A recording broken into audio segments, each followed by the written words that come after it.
Panther while it was under development, and they considered 2,000 different names before. I know. Everybody wants to see the doggo.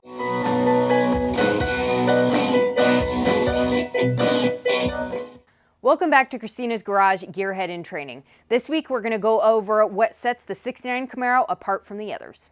Most of the information that I'm going to be sharing with you guys today, I learned from this CarTech book. This one is specifically for the 69 Camaro SS. I got this from a local bookstore, and it's cool because they have different options for different cars, different years. It has a ton of different pictures as well as a lot of historical information. The Camaro was rushed into market in 1967 to compete with the Mustang. It was actually known as the Panther while under development, and they considered 2,000 different names before landing on Camaro. The Camaro was entered into the SCC Trans Am Racing Series. In 1967, they won 3. In 1968, they won 10 of the 13. In 1969, they won 8 of 12. This also helped with sales. Since the Camaro was rushed into market in 1967, they did not have high expectations for it. So they felt comfortable making changes between 1967 to 1968 and 1968 into 1969. Even though they had a big overhaul plan for 1970, they felt comfortable doing this.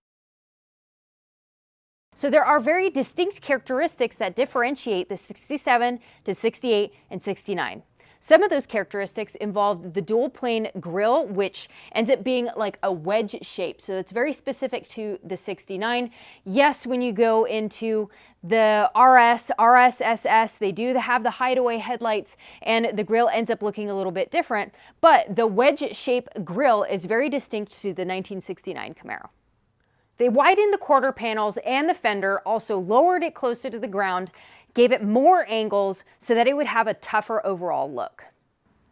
With the 67 and 68, this shape is more round. With the 69, they changed it so they added speed lines that were stamped into the fenders and into the doors. And it was the same for the front and the back. You have the speed lines back here as well. They also added the amber front side marker lights, which are found on both sides. One of the most popular characteristics of the 69 Camaro are the gills, which formally, I believe they're called Fox louvers. I have no idea how I'm actually supposed to pronounce it, but most people know them as the gills.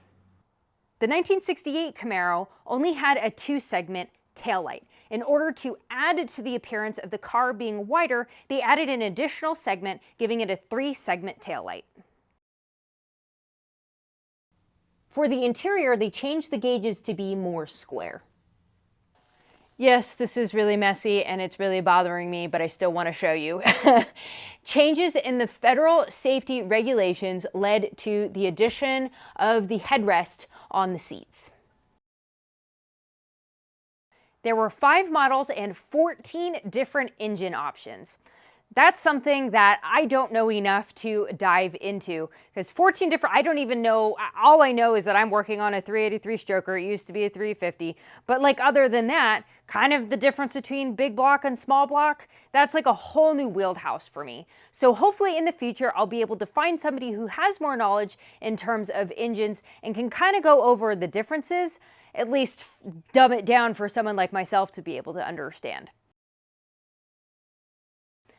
Next week, I'm going to go over the differences between the SS, RS, RS SS, and Z28. I'm going to have to do a lot more research before talking about it. I think that my car is an SS, and you will have to stay tuned to see why.